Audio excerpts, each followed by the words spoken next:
Hello বন্ধুরা, এই যে কালকে আমি এই গাছটা ফার্টিলাইজার দিলাম।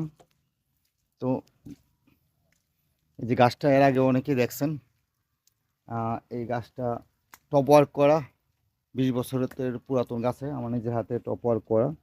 তো গাছটা অনেকটা বেড়ে গেছে, আগামীতে ফল নেবো আশা করি। এর জন্য আহ, কালকে এটাতে আমি দেখেন 2টা লেয়ার খুব কাজ করছি, এখানে একটা লেয়ার এবং ভিতরে একটা লেয়ার। কারণ গাছটাতে আমি সময় মতো সার প্রয়োগ করতে পারিনি। তো কালকে আমি টিএসপি এবং পটাশ দিয়েছি, আর কিছু দেয়নি এবছর এই গাছটায়।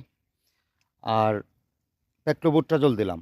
তো পেক্লোবুট্রাজল এবং রাসায়নিক সার একসাথে দিতে পারবেন না, সেই জন্য আমি এই লাইনটায় ফার্টিলাইজার দিলাম এবং পেক্লোবুট্রাজল এদিকে দিলাম। তো আপনারা এইভাবে দিতে পারেন। তো যদিও কালকে থেকে এত বৃষ্টি হচ্ছে, আমি জানি যে পেক্লোবুট্রাজলটা হয়তো বৃষ্টির পানিতে ধুয়ে নিয়ে গেছে, কিছু থাকলে থাকতেও পারে। তো ধন্যবাদ, আমার গাছটার জন্য দোয়া করবেন। এই বছর আমি প্রথম ফলন আশা করতেছি। তো এত বড় গাছে টপ ওয়ার্ক করে এর আগে আমি রেজাল্ট আমি নিজের হাতে তো পাইনি, অন্যরা তো অনেকেই পাচ্ছে। তো এটা যদি পাই আপনাদের কাছে শেয়ার করব। Thank you.